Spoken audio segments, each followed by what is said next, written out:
Eric, we just completed 54 new items at the EPCOT International Flower and Garden Festival. You did. Tell Congratulations. Well, I did. You almost did it. I did a lot. If you want to watch us in full, try all 54 of those items. You can watch that separate video, but this is meant to be an abridged thing for those of you who want a little less content.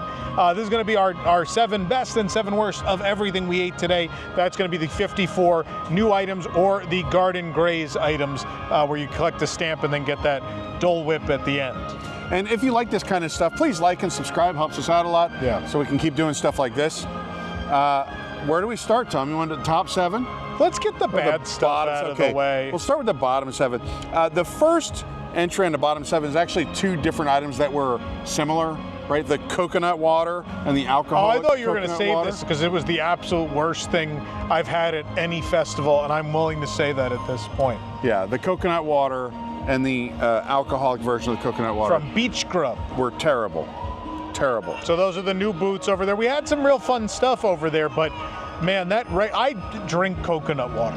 The regular coconut water, there was something wrong with it in taste.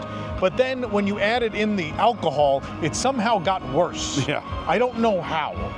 It's but amazing they what were can both happen. terrible. Under no circumstances should anyone order those. Just stay away. All right. Next up, nearby, was the lemon elderflower float.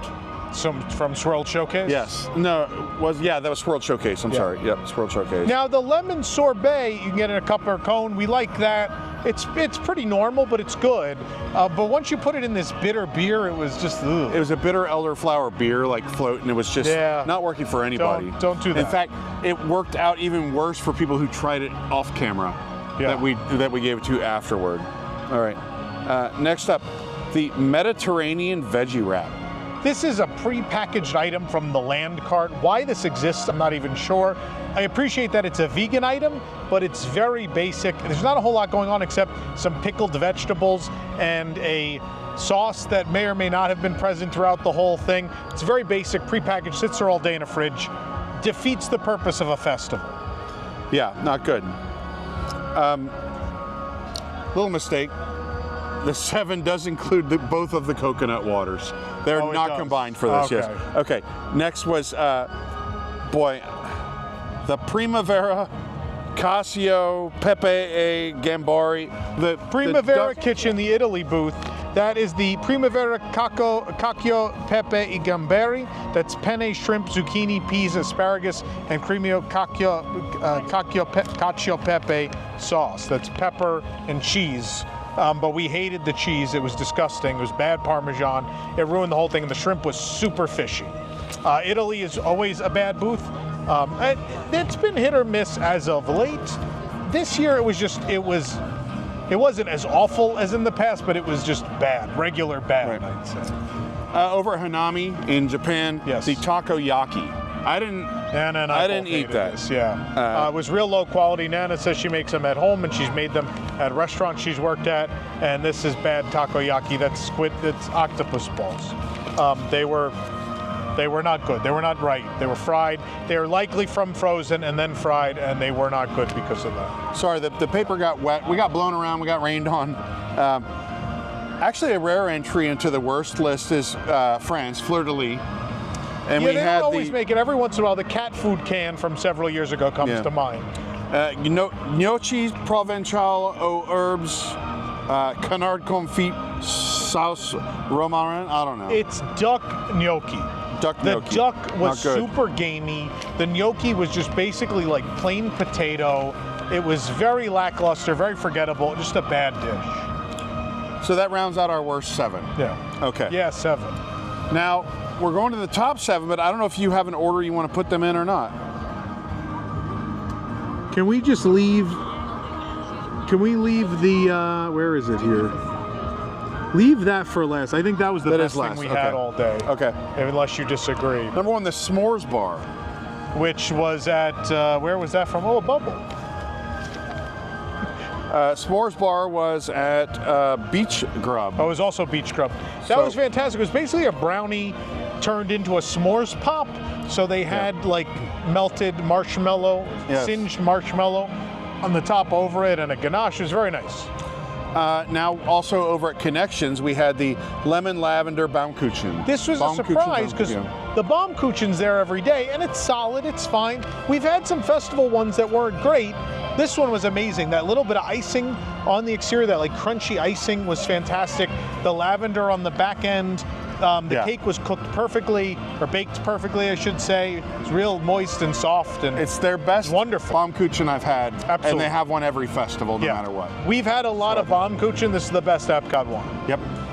Also, chicken and waffles, Honey Bistro. Yeah, this is my actual number one. But. This was the thing is the waffle had was like a cornbread waffle with jalapenos in it. So it was really spicy and sweet, and the chicken was nice and tender. The corn breadiness was nice up against that greasy but well cooked, nice fried piece of chicken. Had a lot of flavor throughout. Really a winning dish. Right. We have two more sweet ones before we finish with a couple savory ones. Okay. The Choco Flan.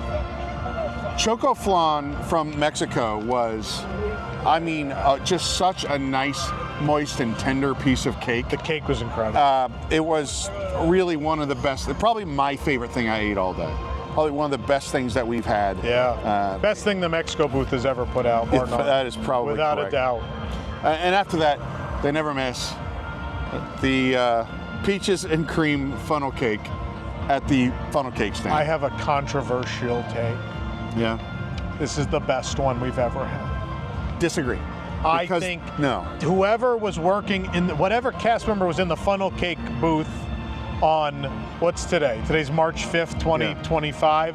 Whoever was in there around 3-ish, you are masterful at your craft. That was the best made funnel cake we've ever had. It was perfect.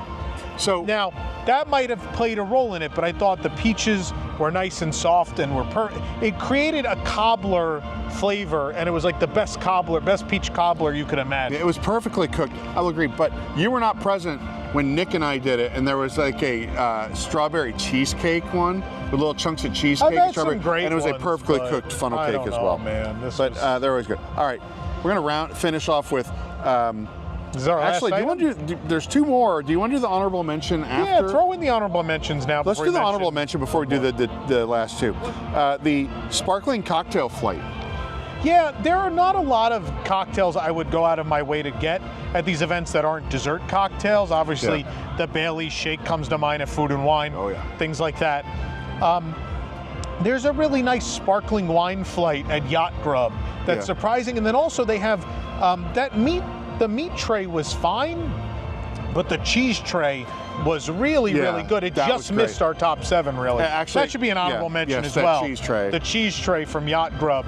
I think if you get that flight and the cheese tray, that is a perfect, especially right now at EPCOT, evening setting in, start the night with a nice light cocktail and some cheese. There's a temptation to get the meat, you want some protein, the cheese was better. And it had way better. What I was amazed by was for a festival cheese board, it had all of the customary accompaniments, honey and jam, and like all of it. It was very well thought out and presented. Also, our third honorable mention then is the grilled asparagus that was right here in Farmer's Feast. Farmer's Feast. You really like that. I love it. I was like, hey, look, I don't eat a lot of asparagus. It's a poached egg, right? Yeah. Poached egg over this beautifully cooked asparagus. The smoky bacon. Yeah, the bacon. Oh, it was a tremendous combination. I loved it. And a healthier dish. I know there's bacon in it, but compared to most park food, still a healthier dish. Another one of my favorites, we're back to our final, number 6 out of our list of 7. The jerk chicken back at Isla Fresca, fantastic. Everything about it was good. The rice was good. More chicken. Yeah, but it was for $6. It was really good. The rice was good, the chicken was good, the plantains were good. Everything was fantastic cooked as perfect as they could be cooked. And finally, last but certainly not least, your favorite and a favorite of the group. Before you name the item, I want to explain my parameters. We do, at EPCOT alone, we do 4 festivals a year. That does not include the several we also do at DCA, the one I end up doing in Japan every year, and then, I'm sure there's other weird stuff in between. I think the point of these festivals is to try things you've never had before. And in some cases, look, there are things that you and I have been exposed to, other people haven't. They come here and they get to try these events, but every once in a while there's something that even you and I have not experienced in a festival that really is surprising. It's interesting and different, but then also the flavor is just unbelievable. And I think that's where this item falls. Yeah, so this was at Refreshment Port. This is the Provence Poutine.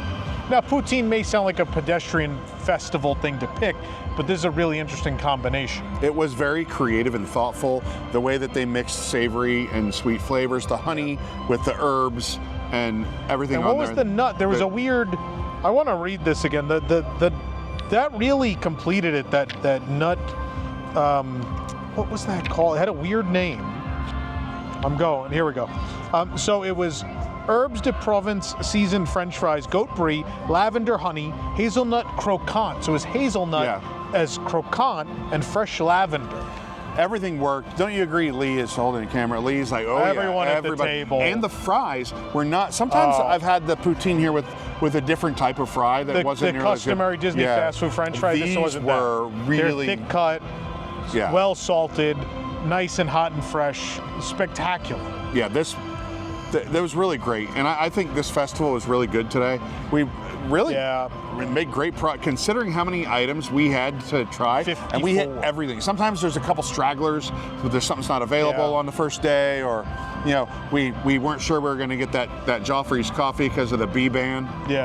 But the bees went away and the coffee came back. To explain quickly, there's a bee problem at EPCOT, at the Joffrey's specifically. The bees are attracted to the sweet syrups, and they'll gather at the booths, and sometimes they have to either A, get rid of the syrup so the bees go away, or B, like close half of the awning or the gates on the booth, and you can't actually do anything about it because the bees are protected. So we did get that eventually. Fun little fact, which may or may not have inspired a series of long-running bits on News Tonight on the other channel. I would also say, look, it wasn't that crowded today. Right, I think the weather kept some people away. It's a Wednesday. We were able to move quickly. I find Flower and Garden, obviously Festival of Holidays, you have the easiest time because no one wants to do the booths anyway. This is, of the three big ones, the one where I think people do the least of the food booths, right? I think Festival of the Arts and Food and Wine, you will find long lines for those booths and you'll find a wait. Flower and Garden, more often than not, weekends, maybe, except weekends, you should fare okay if you want to go try these things. All in all, it's a great festival. I think it's creative this year. The merch is great. I love the increased presence of Spike the Bee. I think a lot of people that watch our content regularly will appreciate. I appreciate it so much, in fact, that I wore a shoulder plush for the first and last time ever. So it's a strong year. I think we've come out of the last several festivals kind of like, a lot wasn't great. There were some things that weren't great today, but I think overall it was a more positive experience than we've had in a little bit. The last several, even on the media list, I know people will say, "Oh, you're the media." No, this was, I think we've been kind of negative the last couple. And especially the cookies at the holidays. Oh my God. That was the worst day. Don't get me started on that. But today was good. We had a lot of stuff that I really enjoyed, and I get PTSD coming back and doing booths again. I have to come back and get a couple of those items again. Particularly, I want that asparagus. I need that poutine again. Like, I will be back for a couple of things, despite my horrible anxiety about EPCOT festivals. Well, I might take a break from festival food for a week or two. I'm on a 30-day cleanse, though. After our whirlwind trip to festivals this week. I'll be back in May or June. You can watch our DCA review from a couple days ago. You could, but we'll watch the full review of this. But really, thanks for joining us. I think if you come out to the festival, you're going to have a great time, and there are a lot of great options for you. There's also hopefully we hope you narrow it down. It is Flower and Garden. There are topiaries to see, believe it or not. But real quick, want to mention, if you'd like to support us, you can become a WIGS member at patreon.com/WDWNT, and as well shop at Carousel of Products, carouselofproducts.com. You can pre-order right now. We have a couple of new button-up shirts, not the two we're wearing. We don't have the samples yet, but we have Spaceship Earth at sunset. We got some cheap 3D tricks celebrating Muppet Vision 3D, and as well we have 50 years of Space Mountain, all available, and as well our limited edition plush of Sunny Eclipse. All available now, carouselproducts.com. Intergalactic lounge. Don't worry about it. It's fine. Thanks for joining us. We'll see you next time. Enjoy the festival.